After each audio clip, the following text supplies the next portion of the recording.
Assalamualaikum warahmatullahi wabarakatuh. Salam sejahtera bagi kita semua. Perkenalkan, saya Khairunisa dari kelas 509 Prodi Manajemen di Universitas Pamulang. Pada kali ini saya akan menampilkan sebuah presentasi yang telah saya buat dengan judul mengelola kualitas dengan metode Total Quality Management atau TQM dan Six Sigma pada mata kuliah Manajemen Operasi. Baik, yang pertama kita akan membahas tentang pengertian dari Total Quality Management atau TQM. Total Quality Management adalah suatu sistem manajemen kualitas yang berfokus pada pelanggan dengan melibatkan semua level karyawan dalam melakukan peningkatan atau perbaikan yang berkesinambungan atau secara terus-menerus. TQM merupakan strategi data komunikasi yang efektif untuk mengintegrasikan kedisiplinan kualitas yang ke dalam budaya dan kegiatan-kegiatan perusahaan. Singkatnya, Total Quality Management adalah pendekatan manajemen untuk mencapai keberhasilan jangka panjang melalui kepuasan pelanggan. Lalu selanjutnya, ada pengertian TQM menurut para ahli. Yang pertama, menurut Santoso pada tahun 1998, menyatakan bahwa TQM adalah sistem manajemen yang mengangkat kualitas sebagai strategi usaha dan berorientasi pada kepuasan pelanggan dengan melibatkan seluruh anggota organisasi. Yang kedua, menurut Fandi Jiptono pada tahun 1996, mendefinisikan TQM adalah suatu pendekatan dalam menjalankan usaha yang mencoba untuk memaksimumkan daya saing organisasi melalui perbaikan menerus atas produk, jasa, manusia, proses, dan lingkungannya. Tujuan Total Quality Management. Yang pertama, untuk memproduksi barang dan jasa yang berkualitas tinggi. Yang kedua, untuk meningkatkan produktivitas para karyawan perusahaan.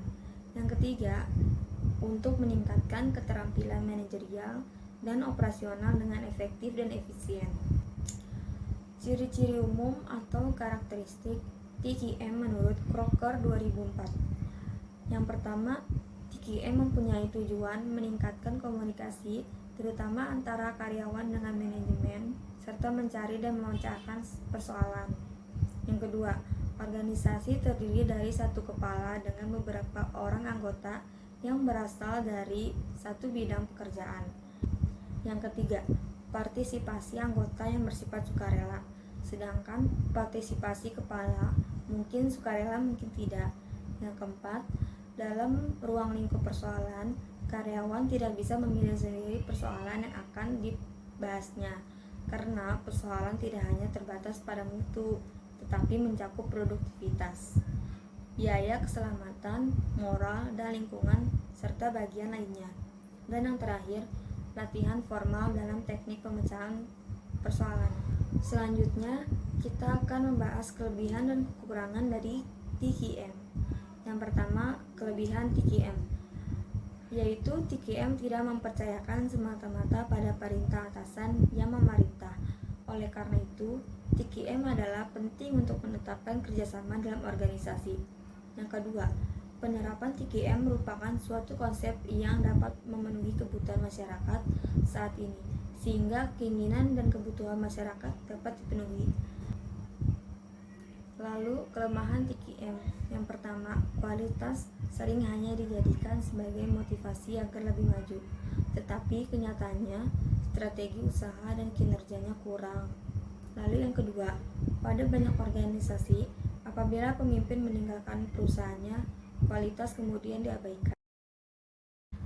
Faktor yang menyebabkan kegagalan pada TQM.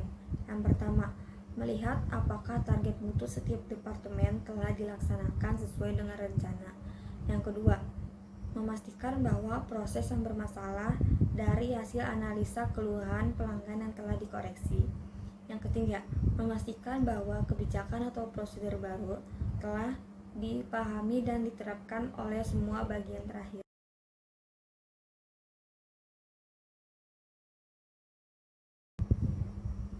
Lalu yang kedua, kita akan masuk ke materi Six Sigma. Yang pertama, pengertian dari Six Sigma, Six Sigma merupakan metodologi terstruktur untuk memperbaiki proses yang memfokuskan pada usaha mengurangi variasi proses, sekaligus mengurangi cacat pada produk atau jasa yang luar spesifikasi. Dengan menggunakan statistik dan problem solving tools secara intensif, Six Sigma merupakan proses disiplin tinggi yang membantu mengembangkan dan mengantarkan produk mendekati sempurna.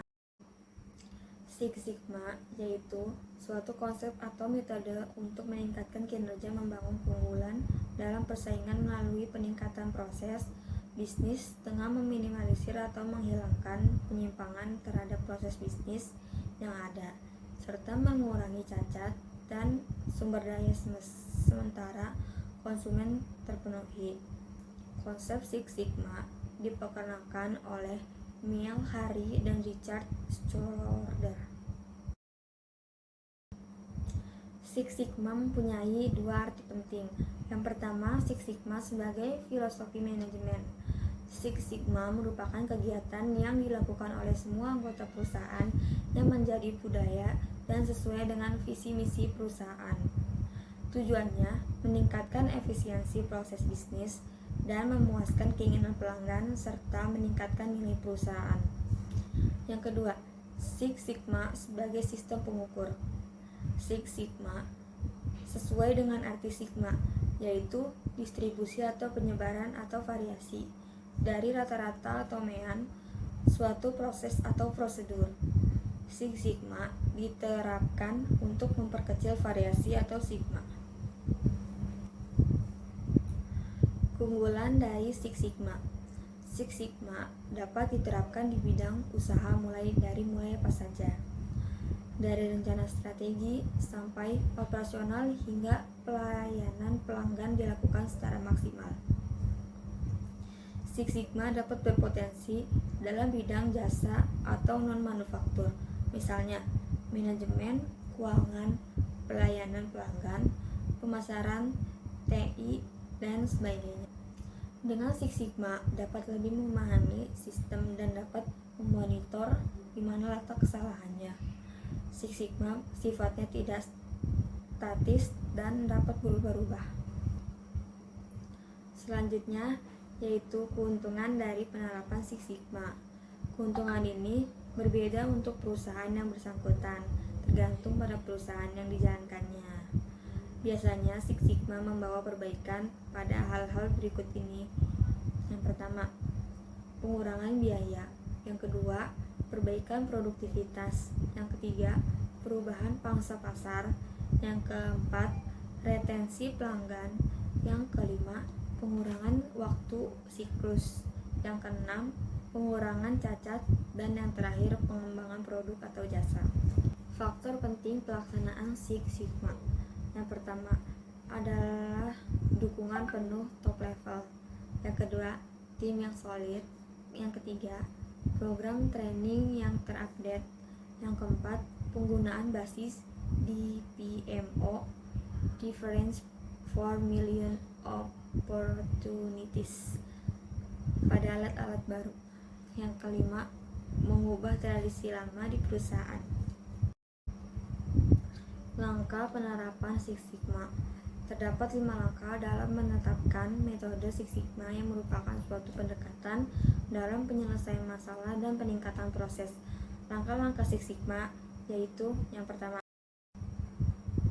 define merupakan tahap penentu masalah, penentu kebutuhan pelanggan, mengetahui critical to quality atau penentu dalam tim. Yang kedua, measure. Pada fase ini berarti mengukur performa kinerja atau proses sebelum melakukan perbaikan. Penentuan karakteristik kualitas adalah salah satu poin penting dalam tahap ini. Yang ketiga, analisis. Tahap ini berupa mencari, menentukan, dan menganalisa akar penyebab masalah. Masalah yang muncul terkadang bisa sangat kompleks, sangat membingungkan antara satu sama lain yang bisa menyebabkan kegagalan produksi. Yang keempat, improve. Setelah menemukan masalah atau sumber masalah kualitas, maka perlu dilakukan tindakan perbaikan untuk meningkatkan kualitas dan mengurangi tingkat kerusakan atau kecacatan. Yang terakhir ada kontrol. Kontrol berarti mengawasi. Fase ini merupakan pengawasan kinerja, khususnya setelah dilakukan perbaikan untuk menjamin agar tidak terdapat kecacatan. Selalu melakukan pemantauan kinerja saat atau setiap saat dan proses koreksi untuk mencegah rejection atau reject. Selesai sudah presentasi dari saya. Mohon maaf apabila ada kesalahan kata atau kalimat yang kurang tepat, dan terima kasih kepada teman-teman yang sudah menonton video saya. Semoga video ini dapat menambah ilmu teman-teman. Kurang lebihnya mohon maaf. Wassalamualaikum warahmatullahi wabarakatuh.